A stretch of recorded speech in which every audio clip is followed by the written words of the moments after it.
Assalamualaikum warahmatullahi wabarakatuh.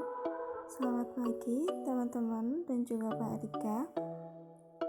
Saya Laila Septiana dengan NPM 2010305093 dari Pendidikan Biologi semester 4 kelas 01 yang akan memaparkan mengenai kebijakan pemerintah desa Kepul terhadap limbah kotoran ternak warga dan sampah rumah tangga. Bahasan yang pertama yaitu pendahuluan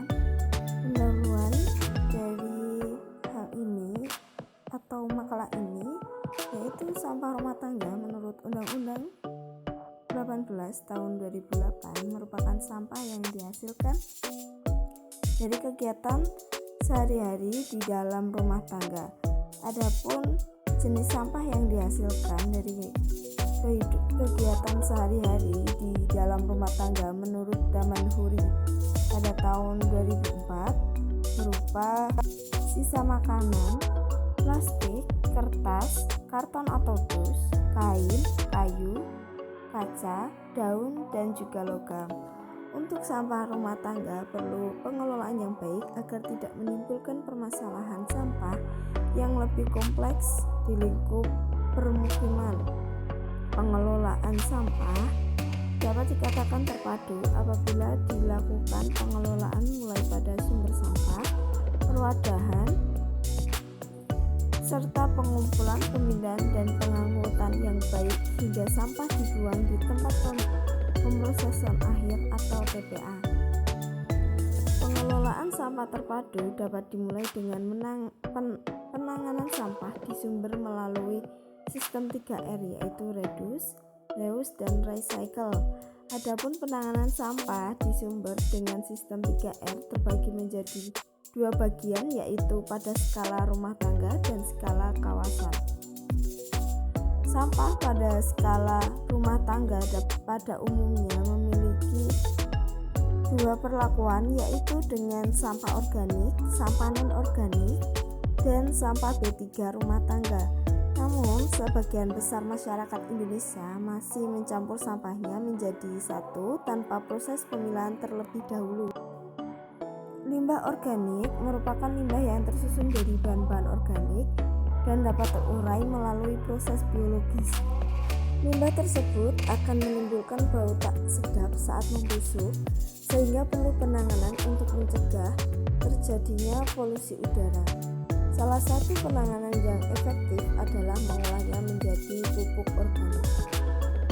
Limbah ternak merupakan hasil sisa buangan dari suatu kegiatan usaha peternakan seperti usaha pemeliharaan ternak, rumah potong hewan, dan sebagainya.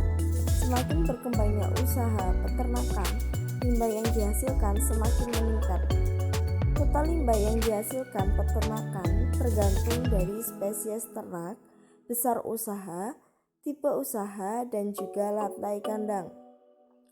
Kotoran besar, manure, dihasilkan oleh ternak ruminansia seperti sapi, kerbau, kambing, dan domba. Limbah peternakan meliputi semua kotoran yang dihasilkan dari suatu kegiatan usaha peternakan, baik berupa limbah padat dan cairan, gas maupun sisa makan. Metode yang saya gunakan yaitu deskriptif kualitatif dengan teknik pengumpulan data berupa wawancara, yaitu dengan mewawancarai 8 orang yang terdiri dari 7 warga desa Pulau Saren, Wonosobo, dan kepala dusun di Pulau Saren.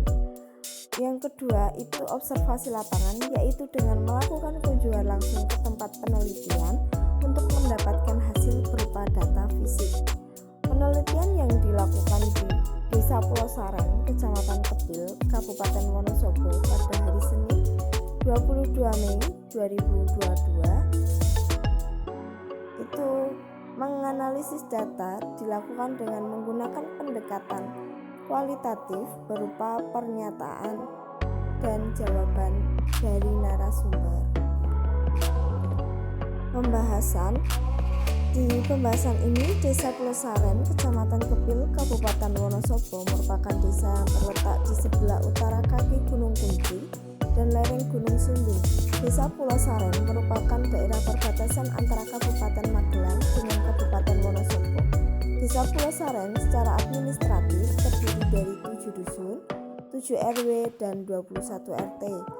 Desa Pulau Saren berjarak 15 km dari ibu kota kecamatan, 45 km dari ibu kota Kabupaten Wonosobo, dan 127 km dari ibu kota Jawa Tengah yaitu Semarang. Jumlah penduduk Desa Pulau Saren kurang lebih sebanyak 4.560 penduduk dengan kepala keluarga sebanyak 1.216, di mana terdapat 2.250 penduduk laki-laki dan 2.423 penduduk perempuan. Selain itu, jumlah balita di desa ini terdapat 96 jiwa dan jumlah penduduk usia produktif sebanyak 5%, yaitu 684 jiwa, serta jumlah penduduk usia lansia rentang 40-50 jiwa.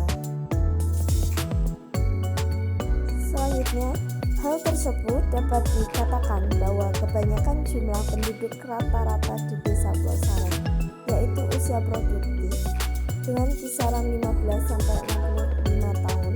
Masyarakat yang tergolong dalam usia produktif merupakan suatu potensi dalam meningkatkan kualitas Desa Pulau Saren. Namun demikian, masyarakat yang tergolong dalam kategori usia non-produktif memiliki sisi positif, yaitu kedewasaan dalam berpikir dan bertindak.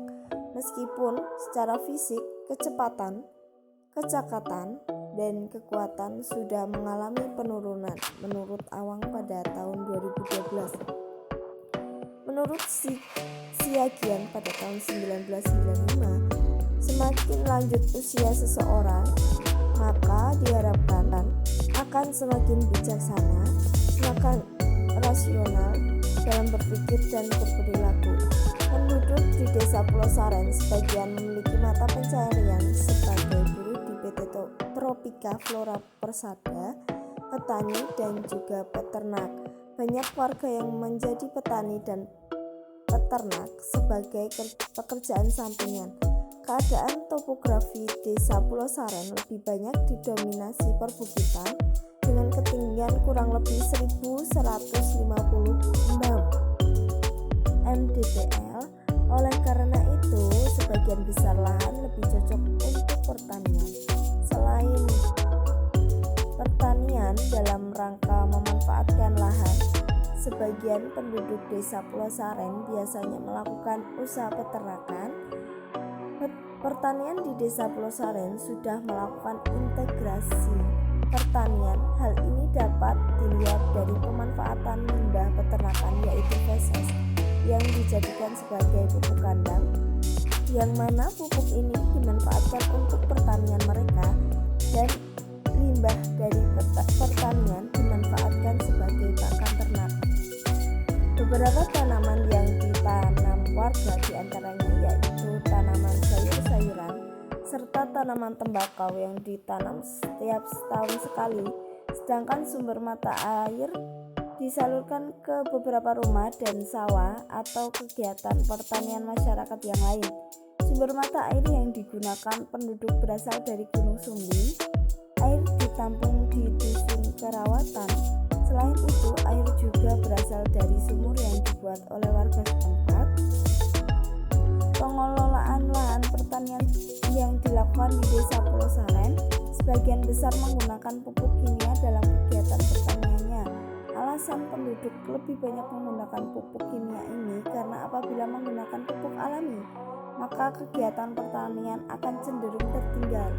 Di Desa Pulau Saren ini sering diadakan sosialisasi dari kecamatan mengenai pengelolaan hasil pertanian. Desa Pulau Saren juga melakukan pengelolaan sampah yang dilakukan dengan beberapa metode, yaitu untuk sampah basah atau organik dibuang ke sungai, atau bagi yang mempunyai sapi atau kambing biasanya dibuang ke kandang. dijadikan satu dengan kotoran hewan tersebut untuk selanjutnya diolah menjadi pupuk organik. Pengelolaan sampah non-organik dilakukan dengan dua cara, yaitu untuk sampah plastik yang sudah tidak dapat dimanfaatkan kembali akan dibakar, sedangkan untuk sampah yang masih bisa dimanfaatkan kembali akan disetorkan ke bank yang akan diambil setiap 2 minggu sekali oleh ibu-ibu PKK. Di sini peran pemerintah yang dapat dilakukan yaitu memberikan sosialisasi yang lebih efektif mulai dari tingkat kecamatan, kelurahan, RW hingga tingkat RT agar semua warga dapat merasa mendapat sosialisasi tersebut dengan harapan masyarakat dapat mengimplementasikannya.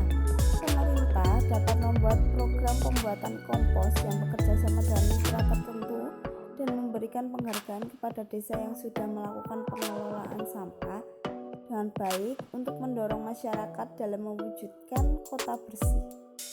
Sangat penting juga bagi pemerintah yang menyediakan banyak tempat sampah dengan tiap kategori di sekitar rumah warga. Saat sudah disediakan tempat sampah yang memadai, masyarakat harus membuang sampah sesuai aturan. Masukkan sampah plastik yang dapat didaur ulang ke tempatnya. Begitu pula dengan jenis-jenis sampah lain seperti sampah kardus, logam, B3 maupun sampah-sampah organik yang dapat dibuat kompos sesuai dengan sosialisasi yang sudah didapatkan sebelumnya. Menurut Cahyadi dan kawan-kawan, untuk mendapatkan pengoptimalan bank sampah dapat dilakukan dengan melakukan sosialisasi yang lebih intensif mengenai bank sampah, baik kepada pengurus bank sampah maupun kepada masyarakat. Yang kedua, mencari SDM yang cukup baik dari segi kuantitas maupun kualitas untuk mengelola bank sampah. Yang ketiga, adanya peningkatan jumlah tenaga di DLH Wonosobo yang bertugas melakukan pembinaan dan pendampingan bank sampah untuk menjamin keberlanjutan bank sampah. Yang keempat, perlunya meningkatkan anggaran dalam pembangunan bank sampah, baik sarana maupun prasarana bank sampah. Adanya komunikasi dan koordinasi yang intensif dengan melibatkan semua stakeholder untuk membantu pemasaran produk bank sampah. Pembentukan bank sampah induk sebagai sarana komunikasi antar bank sampah dan bank sampah dengan pemerintah. Selanjutnya ada kesimpulannya yaitu kebijakan pemerintah daerah Kabupaten Wonosobo mengenai pengelolaan sampah belum sepenuhnya menjadi perhatian bagi masyarakat. Sebaiknya pemerintah daerah Kabupaten Wonosobo memberikan sosialisasi kepada masyarakat dalam hal pelaksanaan program pengelolaan sampah. Ketersediaan sarana dan prasarana pengelolaan sampah juga harus tersedia agar tidak terjadi peristiwa pembuangan sampah di tempat yang tidak semestinya. Masyarakat di daerah Wonosobo, tepatnya di Desa Pulau Sareng, lebih menggunakan pupuk kimia dibandingkan pupuk kandang yang lebih murah dan mudah didapat, menjadi perhatian juga bagi pemerintah desa setempat. Berikut adalah daftar pustaka yang saya gunakan dalam menyusun artikel atau makalah isu lingkungan ini. Sekian dari saya. Apabila ada salah kata atau salah perbuatan dari saya, baik yang